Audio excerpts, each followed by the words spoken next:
آخری حسین نے سجدہ ادا کیا، جلتی ہوئی زمین کو، جلتی ہوئی زمین کو معلا بنا دیا،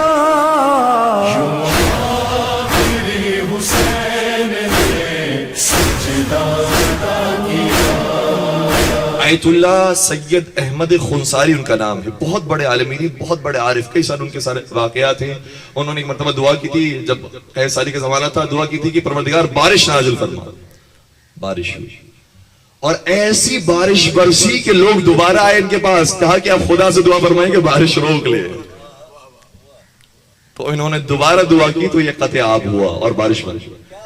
اتنے بڑے عالم کہتے ہیں ان کے بارے میں کہ جب وہ نماز شروع کیا کرتے تھے تو اذان اور اقامت کے بعد اور نماز شروع کرنے سے پہلے ایک سلام کیا کرتے تھے، کہتے تھے السلام علیکہ یا ابا عبداللہ، اے حسین تجھ پر ہمارا سلام ہے۔ اور یہ ہر نماز کے اندر ان کا طریقہ کار تھا۔ جو پیچھے نماز پڑھنے والے تھے اس میں شاگرد بھی ہوتے تھے، علماء بھی ہوتے تھے۔ انہوں نے آ کر ایک مرتبہ سوال کیا کہ آیت اللہ خنساری یہ بتائیے، یہ جو آپ جملہ درمیان میں ادا کرتے ہیں السلام علیکہ یا ابا عبداللہ، آپ مرجع تقلید ہیں، آپ جو بھی بات کریں گے وہ قرآن اور حدیث کی روشنی میں ہوگی، بتائیے کوئی حدیث موجود ہے؟ آپ کا ہر عمل حدیث اور روایت کے مطابق ہونا چاہیے، آپ کے لوگ تقلید کر رہے ہیں۔ انہوں نے کہا کہ میری نظر سے تو کوئی روایت نہیں گزری، لیکن مجھے اتنا یقین ہے میں جو نماز پڑھ رہا ہوں وہ حسین کے سر کا صدقہ ہے۔ میں نماز میں کھڑا نہیں ہوتا اگر حسین نے قربانی نہ دی ہوتی، آج میرے پاس دین نہ پہنچا ہوتا اگر حسین نے قربانی نہ دی ہوتی۔ تو ان کا طریقہ غار یہ ہوتا تھا۔ اور پھر یہ بیان بھی فرماتے زہرا عنایت اللہ بہجت کا جملہ یہ ہے کہ اگر کوئی شخص اپنی نماز میں خلوص پیدا کرنا چاہتا ہو تو نماز سے پہلے کہے السلام علیکہ یا ابا عبداللہ، اے حسین تجھ پر میرا سلام، خود بخود نماز میں خلوص آ جائے گا۔ تو مولا امام حسین علیہ السلام نے وہ کام کیا ہے کہ پورا دین بجا لیا، اور ان کی ہدایت کا سلسلہ ان کی شہادت کے بعد بھی جاری و ساری۔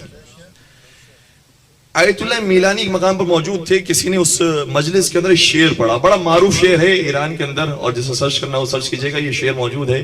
عام طور پر یہ شعر پڑھا کرتے ہیں، کہتے ہیں کہ ای خاک کربلا تو مہر نماز من، آن مہر رب ملک سلیمان نمیدہ۔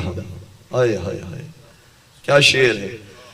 کہتے ہیں کہ اے خاک کربلا تو، اے حسین تیری خاک کا کیا کہنا، تیری خاک وہ ہے جو میری نمازوں کے سجدے میں مہر بنتی ہے،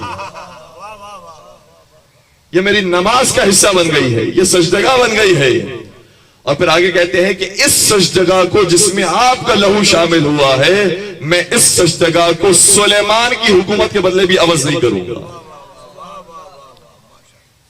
سلیمان کی حکومت کے بدلے بھی میں اسے تبدیل نہیں کروں گا۔